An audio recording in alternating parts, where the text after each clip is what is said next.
Hello, hello. Welcome back, everyone. Welcome to Joanna's Tribe. And this time we are going to tackle a topic that is relatively new for me when it comes to details. And I'm still amazed when it comes to importance of that topic. So, surprise, surprise, we're going to talk about psychological safety. And I have a very special guest today, Peter. Thank you very much for accepting my invitation. Happy to be on your tribe, Joanna. I absolutely love my tribe now. It's growing into amazing direction. Good for you. Good for you. You do some good stuff. So I hope that we will have more and more people amazed by this topic.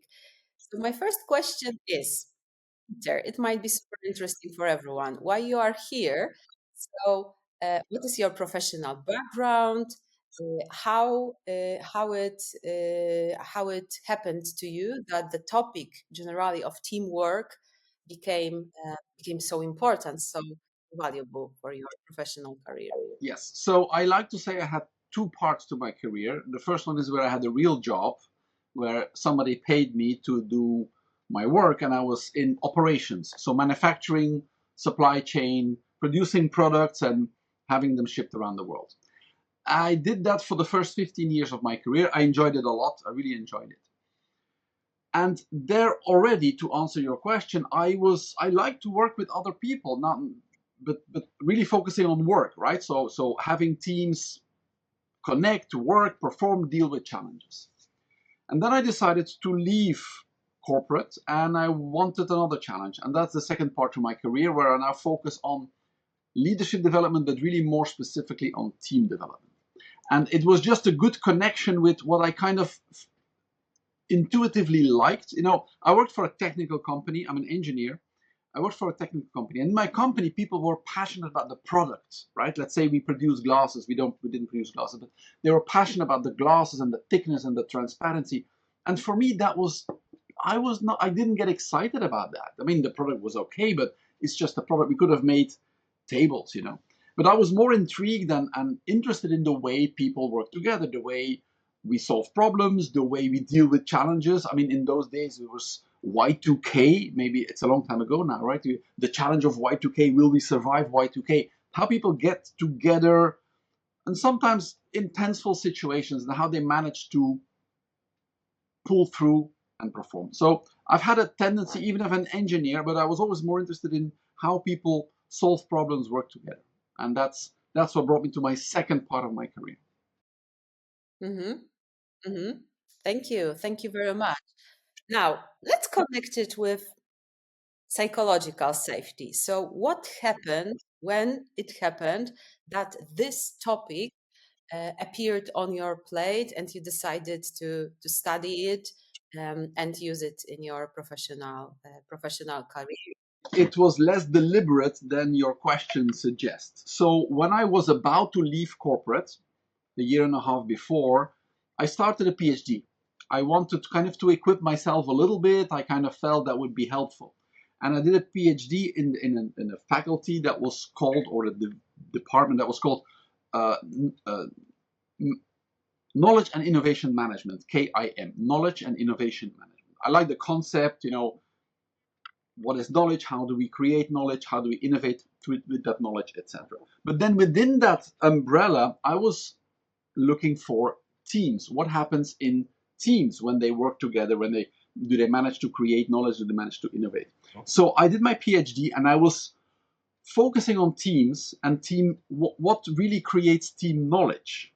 So I came across the concept of team learning, which Mhm. which kind of makes sense, but academically I hadn't really thought about it.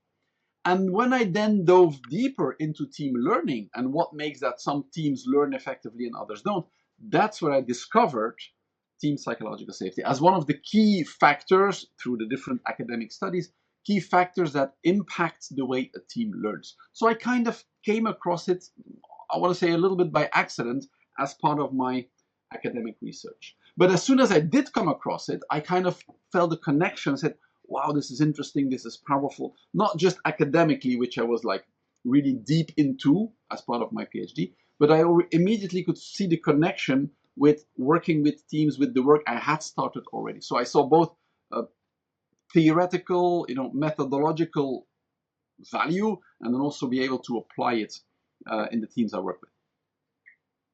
That's how I got started with team psychological safety. Uh-huh. And what was your initial idea about your PhD thesis? What kind of outcomes were you thinking of? So I that's now so we explained about team learning that's preceded by team psychological safety. So when I came across Professor Edmondson's model says that team Mhm, psychological safety is a key driver of team learning, and team mhm, learning is what impacts the team's performance. And I modified her model. So I kept the two first parts, but I changed the last part. I say team psychological safety leads to team learning, nothing new. But then my thesis was around developing team knowledge. So mhm, actually evaluating when a team works together through a number of sessions, to what extent the knowledge that exists in that team changes, evolves, is impacted from the interactions they had and from the level of psychological safety that existed in that team. So that was my model. Team psychological mhm. safety leads to team learning, which then leads to team knowledge. That was my thesis model that I validated with teams in 3 different countries that wrote my PhD around. Yes, that was my model. I really like that because learning, I believe, is something extremely important in complex world with complex challenges. The topic that was valid, still valid, and I believe will be very valid for tomorrow and upcoming days, months, years, weeks, right? Forever. And what everybody knows learning, everybody knows the word learning. But team learning creates an interesting additional sphere around it, right? It's not just about me learning my environment, and the complexities of the world, etc. Now I also have these other people, and I learn from their knowledge, and I also learn about them. So team learning, there's two dimensions in the model I created. It's learning about the task, the job we need to do, the competition, Mhm. challenges, etc. And there is learning about the team, the other members of my team. Do I, by working with them with a level of psychological safety in this team, do I get to know my colleagues, team partners, team members better? And how then will that impact the way we create knowledge as a team? So that was my PhD adventure at the time. I like that very much. Is your PhD available somewhere? Oh yes, you Google ProQuest, my name, and the title is a bit long, but I think if you type in team psychological safety as part of the title, you should come across it. It's free. It's available for free. And if you can't find it, I'll send it to you. But it's a PhD, so it's a bit dense, right? I'm still interested, and thank you very much for your proposal. So yes, I used to study at university quite long too, and I know that sometimes you believe that PhD thesis is something that not many people want to read later. But I'm interested in yours. Or I need to check, but there's not more than 5 who've asked for my PhD thesis so far. So if you, I'm gonna send it to you anyway, Joanna. You can do with it what you want, no problem. Thank you so much. So you have five more people than I have, so five times better. Well, I finished my PhD. It's already like 9 years ago now. So you see, you'll get there. Mhm. 5 people in 9 years. That's about what you should aim for. I see. I see. We have the story, we have your work related to psychological safety. And what happened next? So I'm interested in what you decided to create. I spoiler alert, I participated in the training organized here by a Polish trainer, Tomek Janiak. But he was closely collaborating with you, and you also joined our course. So please tell us a little bit about that. Now, as I said, I did my PhD, but as soon as I started to go into the academic reading and understanding the model, I kind of could see connections what I was doing. And I use a tool, some people are familiar with it, others are not, that's called action learning. Action learning is a form of team coaching. So to keep it simple, I call it a form of team coaching. And I was doing a lot of action learning already. Now, in action learning, we say that we do two things. We solve a problem, but we also help the team learn, therefore the name action learning. And anecdotally, everybody who does action learning feels that, right? We feel that you feel people connect well. At the end of the session, there's going to be a debrief and people have positive feedback. Like, it kind of works, but it's very subjective and anecdotal. And I felt the possibility to use that model of team psychological safety to be able to measure an impact of a team that goes through a number of action learning sessions. So what I did, Joanna, it was like almost hidden, because at that time I didn't talk about team psychological safety. It was all brand new for me too. I did my project with a client with a number of action learning sessions. But before I did it, I said, okay, I'm going to have a little survey. I'm going to do a survey about the team. That was all I did. I did the TPS survey. Never showed them the result, by the way. Kept it for myself. I did my action learning sessions, and then I said, oh, you know what? Yeah, well, at the end, let's do the survey again. And I really mean it when I said I didn't show them the results, because that was not part of my engagement with them. It was a little bit for my own discovery, not for my PhD research, but for my own discovery. And I started to find interesting results, basically saying that this level of psychological safety in a team before and after was clearly positively impacted by this process of action learning. And I found it interesting, and I started to write about that, started to talk about it at a number of conferences where some people who are into action learning said, hey, this is interesting, you should can you help us better understand it? And that's the origin of this program. So basically 6 years ago today, I said, yeah, well, that's actually a good idea. I could create a training program, and then became a certification program, to help people really understand this model of team psychological safety. The model, the theory background, how we measure it, etc., etc. The program is not about action learning. Action learning is a great way to impact team psychological safety, as I had shown before, but there is other ways to impact team psychological safety. And that's how the program started. I did a few pilots. That was before COVID. That worked quite well. Then with COVID, I started to bring it online. That opened up to a more international audience. And that's how we really got going. And today it's a rather well-established and I think well-accepted certification program to help people understand what team psychological safety is, what the origins are, because so many people talk about it. So it's good to kind of say what it is and what it is not. And then most importantly, how you impact it, what actions you can take to positively impact a team's level of psychological safety. You see, when you start to ask questions, I keep going. So I'm a bit passionate about the subject. So that was a long answer. Sorry about that. Don't be sorry. I'm absorbing, like I'm learning a lot of things and absorbing. Um, I'm really grateful that you joined our session, but it was only once, right? So it's always great, even if I listen about similar things. So when you listen to a different person, you are actually getting a gift of a different Yes, perspective, I agree. right? I agree. Hearing maybe the same, yeah, not the same words, but the same ideas explained by somebody else, it always adds to the whole, yeah, understanding. Correct. Yeah, yeah. Okay, so let's try to summarize for our audience why psychological safety, team psychological safety matters. Okay, thank you for that little correction, because you may have noticed that I never talk about psychological safety. So before I answer your question, can I do a little intro? I never talk about psychological Yes. safety. Psychological safety is a concept that exists. That is a concept of an individual's psyche, their thinking, their feeling, their emotions. Very important, very significant. But I'm not a psychologist. I don't, that's not my thing.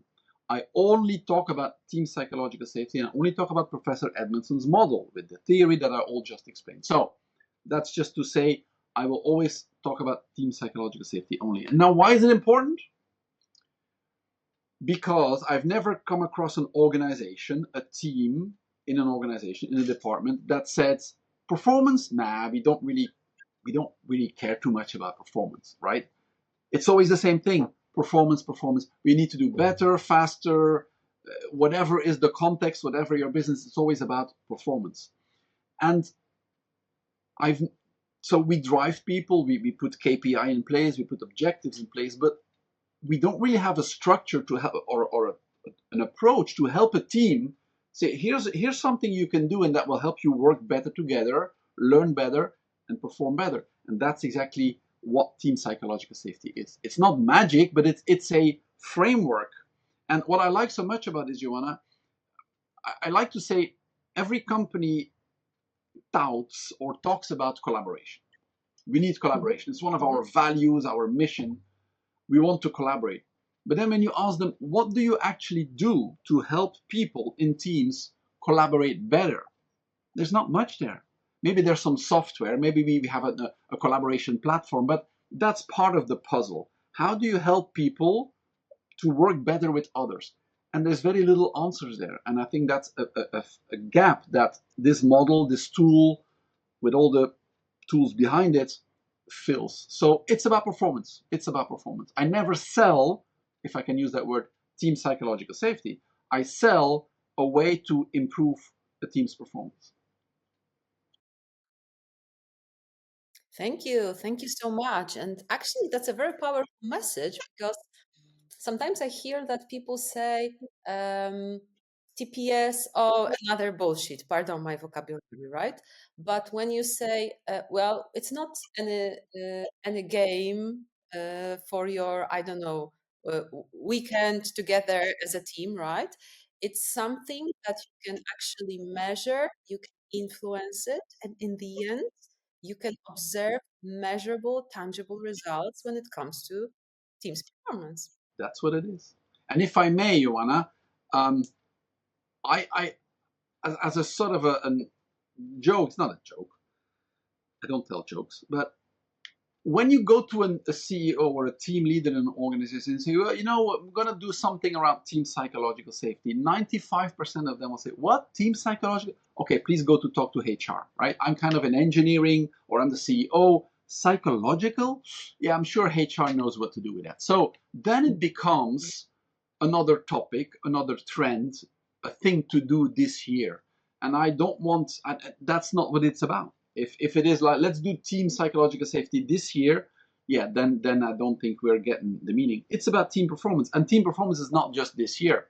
It's next year and every year thereafter. So that's the connection people need to be sure they see. That's why we do team psychological safety.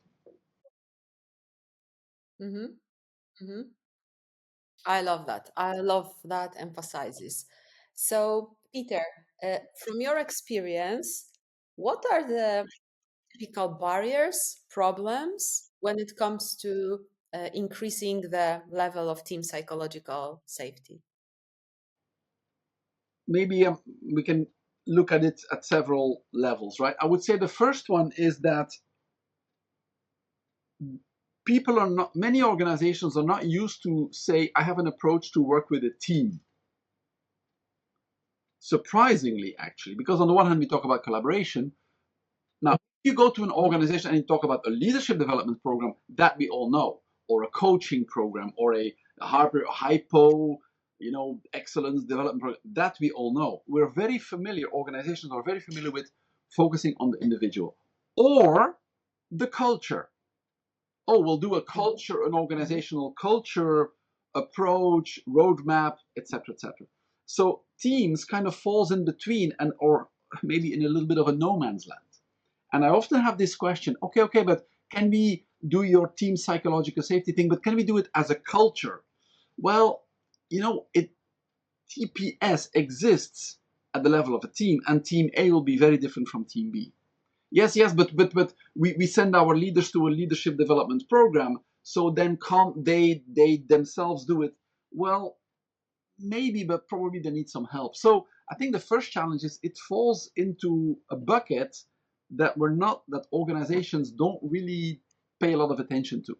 That makes it both exciting because it's not yet very well known in that respect, but also a bit of a challenge. So that's the first challenge I face. Okay, I have a follow-up question then. So when the company says, okay, maybe it's on the culture level. So what you say is that what about helping your teams, maybe working with a few in parallel, but not putting them everywhere into one bucket, but helping each team with their own journey, how to That's improve exactly that's TPS. exactly it. If we mean that by TPS culture, then I'm on board. But too often they want to say, yes, but Okay. can we assess just psychological safety, not team psychological? Can we assess psychological safety? Can we just do a survey with 500 people? Well, can we? Yes, but I don't want to do that because it's not based on anything. So it's exactly like you said, Joanna. We can do 5 teams at a time. I have some case studies going on right now in Brazil where they have 10 teams going on at the same time. They all measure TPS. They have each their different results, different lot of different or not so different, but each have their own result, and each team will work with their own result with the number of actions to follow up. So in that respect, yes, we can call it the culture, but it's a culture one team at a time, or one team based. Let's put it that way. Do you have any other interesting examples of challenges, barriers when it comes to introducing this concept? Let's pick one or two more. Most interesting. The team leader. Okay. Now, as you know, you've looked at the model. We have what we call the foundations. So this is those components that make team psychological safety the way it is, kind of good or average or not so good. Of all these 5 foundations, the team leader is the most impactful. He or she has the most impact on the level of team psychological safety. And I often, now going back to what we said a few minutes ago, we're very familiar with leadership development, with saying what the behaviors or the values we want from a leader. I often get the question, now, that's not a word I use, but I often get the question, what to do with a toxic leader? And my answer is that if that is your situation, your priority is not team psychological safety. Your priority is deal with your toxic leader. So the second challenge we have, Joanna, is to make sure that the leader is on board. When I mean on board, I mean interested, a little bit open-minded. We don't want the perfect leader. No, but at least somebody who says, oh, you know what, this is intriguing, kind of want to see how this goes, and I want to be part of the experience. Another challenge I face related to the leader is I've made that mistake on one of my very first work engagements. The leader said to me, you know, Peter, I understand it, you know, but my team really needs help because they don't work very well together. So please work with my team, which I did without the team leader. And that was a big mistake because what we did with the team, which was kind of not too bad, ended up just disappearing because the team leader was not involved. So I would say the second barrier to keep it at these two is making kind of sure that the team leader is at least open-minded, interested in doing something new with his or her team. Oh, thank you very much. I believe it's interesting and valuable for my audience. I received the feedback that the topic of leaders and leadership is relevant for them. So I hope that they also learn something interesting in that conversation too. Okay. So we have two challenges. Would you like to add one last? I want to add an unchallenged. Does that exist? A good news. Okay, good. No, that doesn't exist. I A, don't a, know. I'm challenged. a positive experience. No, that doesn't. I just made that up. But I often get the question from participants, you know, oh, but share us about your experience, like the toughest case you've had, like the biggest nut to crack. And I've thought about that. And I want to turn it around. I want to say in 95% of the teams I've worked with this model, with this methodology, I've had only positive appreciation, kind of like, well, finally, something that is us. It's us as a team, 5 people, 10 people, 12 people. This is about us. It's not about up there in corporate, telling us what to do. It's us. It's look, we're all sitting here, whether it's virtually or physically co-located. This is about us, and it's a concrete tool. We can assess it, we can talk about it, we can kind of discuss how we improve this or that or something else. So rather than say what's another challenge, I want to turn it around and to say people are really appreciative of a tool, a model that helps them improve the way they work together, which is something they're told to do.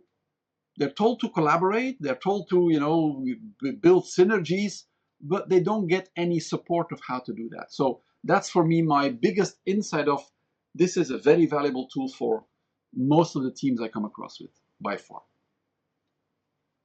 That's my unchallenge. Unchallenged. Okay, I loved unchallenged. Okay, so speaking about examples, you mentioned a very good example what not to do.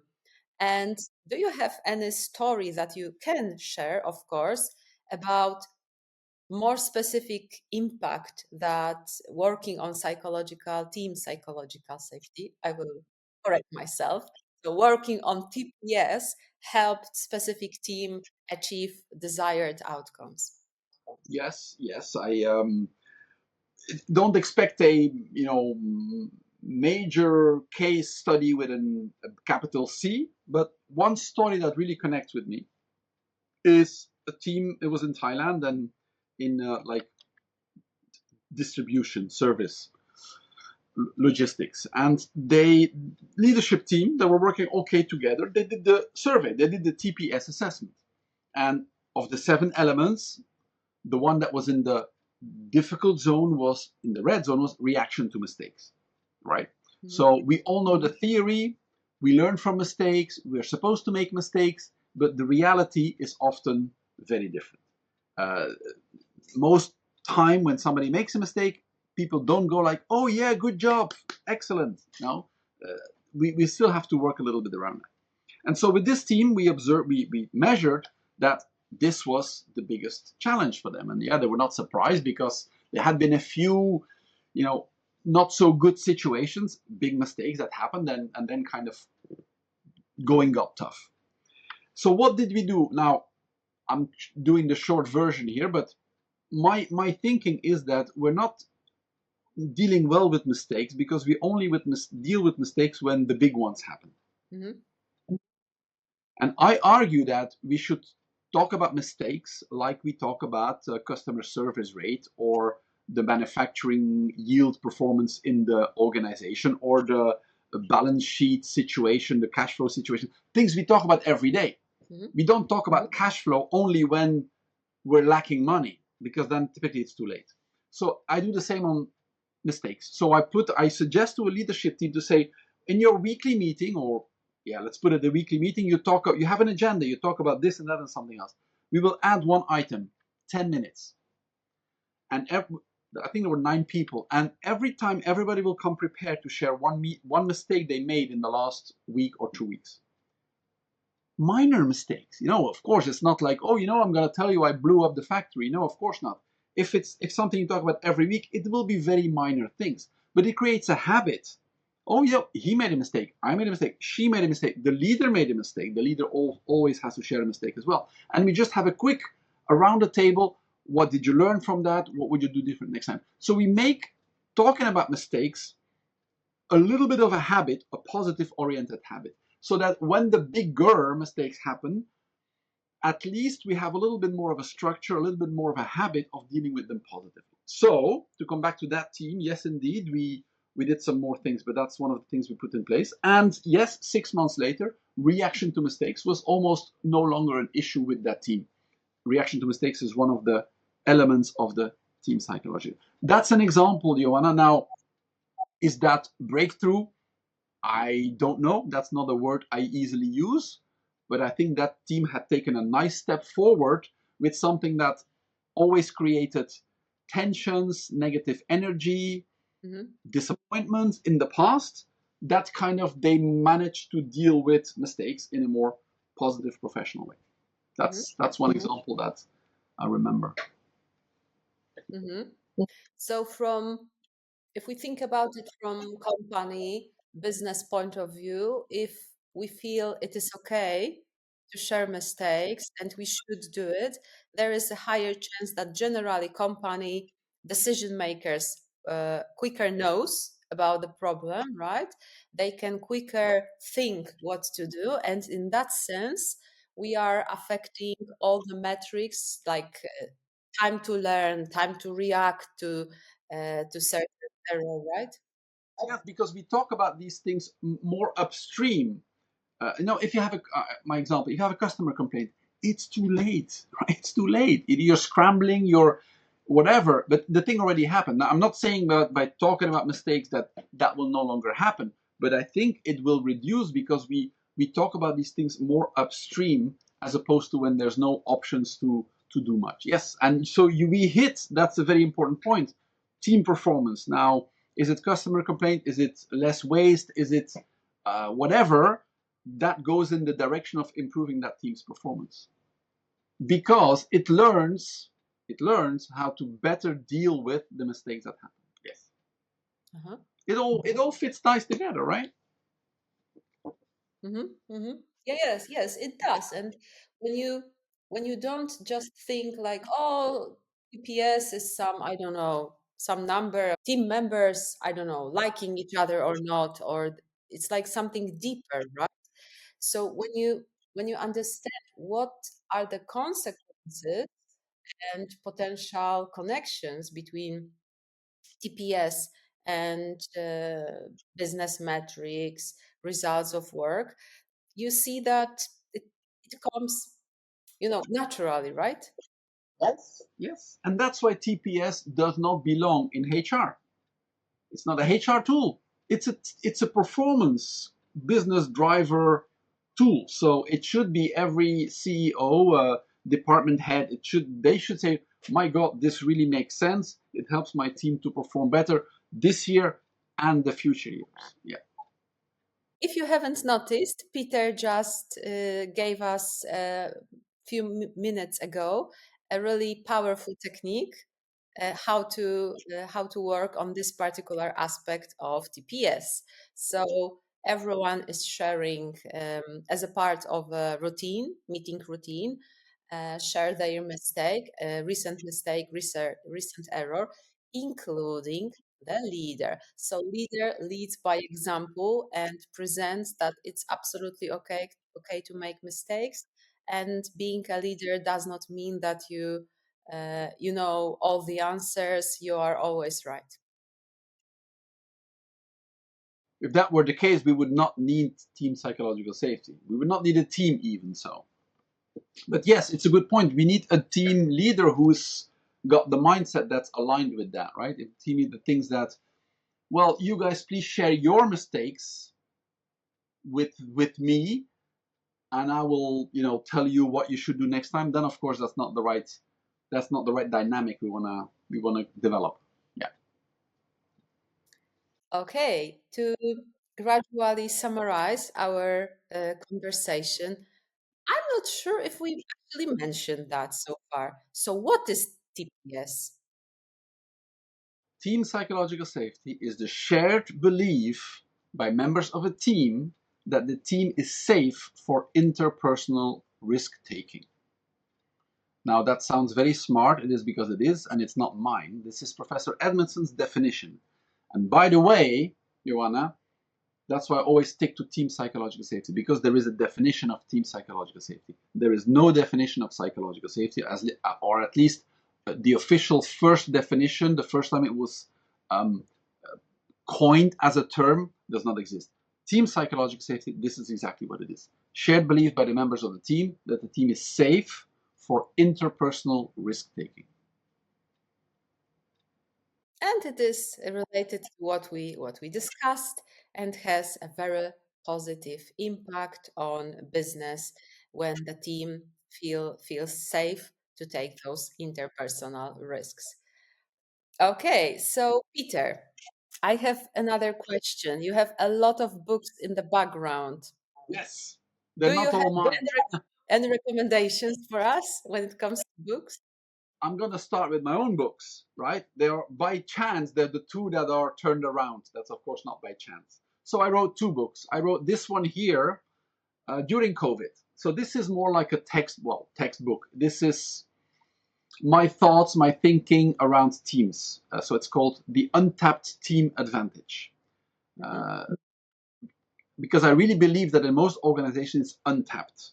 And it's something that organizations can, let's say, exploit is not the right word, develop without making investments. You have the people. It's not about we need to hire a team. No, you have the team. But if you can make that team work better together, you'll probably do much better. So that's my first book. It's now like 4 years ago. And then we started to run the program since 2018, and now quite actively in the last 2.5 years in different countries.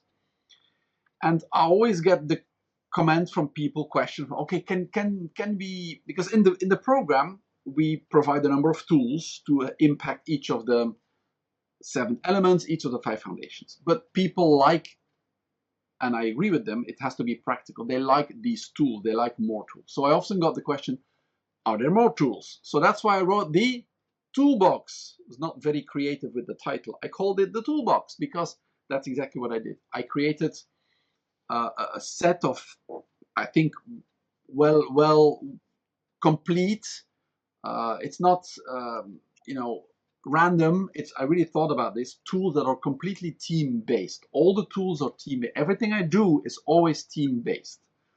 And so that's my second book. Of course, I start by recommending these, and all actually, if I don't know if I can move, but all the other books that are in between are all about teams. I think I bought about everything that's out there around teams. There's some good ones. I have all Edmondson's book. I do books. I recommend them. Of course, I have the traditional ones from Patrick Lencioni. Um, it's at the same time, there's like nothing new really focusing on uniquely teams for quite a while, right? Lencioni is kind of the last big name, the 7 dysfunctions of a team. But there's no like, the top 10 books you should have about teams. It's really very specific, and I mean, you can find them. It's not difficult to find them, but they're not like bestsellers or very well-known books. Yeah. So, but I can show you later a picture of everything I have in the books between there. Thank you. That will be appreciated. Maybe some of the books will not be very recognized in my community, so somebody can benefit from it. I'll take pictures and a few pictures and send them to you. You will find out the book titles. Yeah. Thank you. Thank you so much.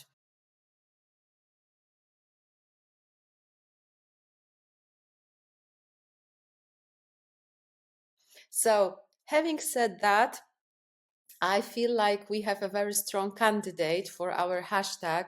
So I would say TPS or longer, team psychological safety. So that let's make sure that everyone knows that this is the topic and this is something that is worth exploring.